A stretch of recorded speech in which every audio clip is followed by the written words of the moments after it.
शिरोळ तालुक्यातील पूर परिस्थिती जैसे थे, नागरिकांच्या मध्ये महापुराची धास्ती कायम। गेल्या 2 ते 3 दिवसापासून पावसाने उघडीप दिली असली तरी कोयना आणि राधानगरी धरणातून सुरू असलेल्या पाण्याच्या विसर्गामुळे शिरोळ तालुक्यातील पूर परिस्थिती अद्यापही जैसे थे असल्याचं चित्र पाहायला मिळतंय।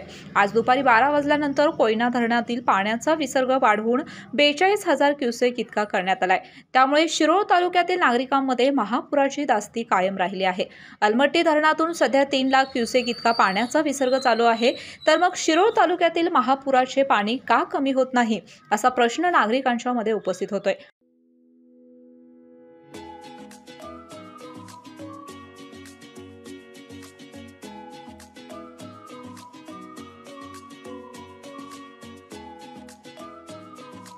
कोल्हापूर सांगली येथील पाण्याच्या पातळीत घट होत असली तरी शिरोळ नृसिंहवाडी कुरुंदवाड परिसरात मात्र पाणी संथ गतीने वाढत असल्याचं चित्र आहे। त्यामुळे पूरग्रस्त नागरिक संभ्रमावस्थेमध्ये आहेत। शिरोळ तालुक्यातील अनेक गावांमध्ये घरामध्ये पाणी शिरलं आहे।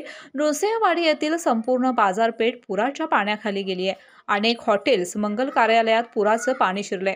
त्यामुळे व्यावसायिकांचे लाखो रुपयांचे नुकसान झाले असून तालुक्यातील हजारो हेक्टर शेती पाण्याखाली गेल्यामुळे पिकांचे मोठ्या प्रमाणात नुकसान झाले आहे। कुरुंदवाड नृसिंहवाडी दरम्यान असणाऱ्या पंचगंगा नदीवरील स्वर्गीय दिनकररावजी यादव पुलावर आलेल्या पाण्यामुळे वाहतूक पूर्णपणे बंद आहे। तालुक्यातील अनेक गावांचा संपर्क आजही बंद आहे। अनेक व्यवहार ठप्प झाले आहेत। त्यामुळे हे पुराचे पाणी केव्हा ओसरणार याची चिंता शिरोळ तालुक्यातील नागरिकांना लागून राहिली आहे। केके न्यूज साठी शिरोळ प्रतिनिधी कुणाल कांबळे। अशाच नवनवीन अपडेट पाहण्यासाठी आमच्या केके न्यूज चॅनेलला सबस्क्राइब करा।